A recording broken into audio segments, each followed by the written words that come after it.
naman po ang iniisip, yan po ang nililikha. Hindi lahat ng salitang tama ay tumatama. May hinala na tama, meron din tamang hinala. May tama sa ulo, literal na sira ulo. Yung iba sobrang talino, puro tamang nasa ulo. Hindi lahat ng tama, kabaliktaran mali. Meron din amat na halos hindi ka mapakali. Si Whitney namatay sa sobrang tama. Si Ninoy namatay sa naiya, meron siyang tama. Ano tama? May tama na magkakaroon ka ng pasa sa buo mong katawan at yung iba namamaga.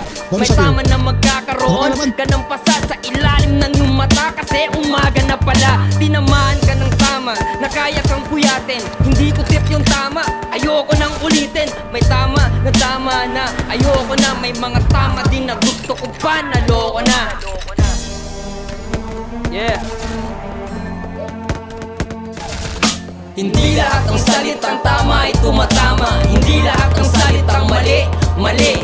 Hindi lahat ng salitang tama ay tumatama. Hindi lahat ng salitang mali, mali. Hindi lahat ng salitang tama ay tumatama. Hindi lahat ng salitang mali, mali.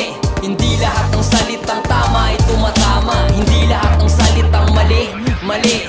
Ngayon tapos na tayo sa tama. Ngayon dito naman tayo sa mali. Hindi lahat ng salitang mali, mali. Yung mali para sa tama, matatawag bang mali?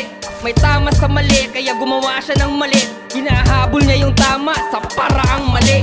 Mali ba na ginagawa mong tama ang mali? Makukulong yung tama dahil may pera yung mali. Mali ang pumatay ng taong nag-aagaw buhay. Pero tama bang mabuhay na parang wala kang buhay? Akala mo mali ka ng akala. Nagkamali ka dahil mali ka ng hinala. Mali ba ang nagkamali ka lang? May mali ba sa mangmang kung ang mali di niya alam? Kailanman hindi mali ang maligaw ka sa mali. Dahil maraming natututo sa pagkakamali. Mali kapag alam mo ng mali ay pinipilit mo pa rin na gawing tama ang mali. Mali. Hindi lahat ng salitang tama ay tumatama. Hindi lahat ng salitang mali, mali. Hindi lahat ng salitang tama ay tumatama. Hindi lahat ng salitang mali, mali. Hindi lahat ng salitang tama ay tumatama. Hindi lahat ng salitang mali, mali. Mali kapag alam mo ng mali ay pinipilit mo pa rin na gawing tama ang mali. Mali.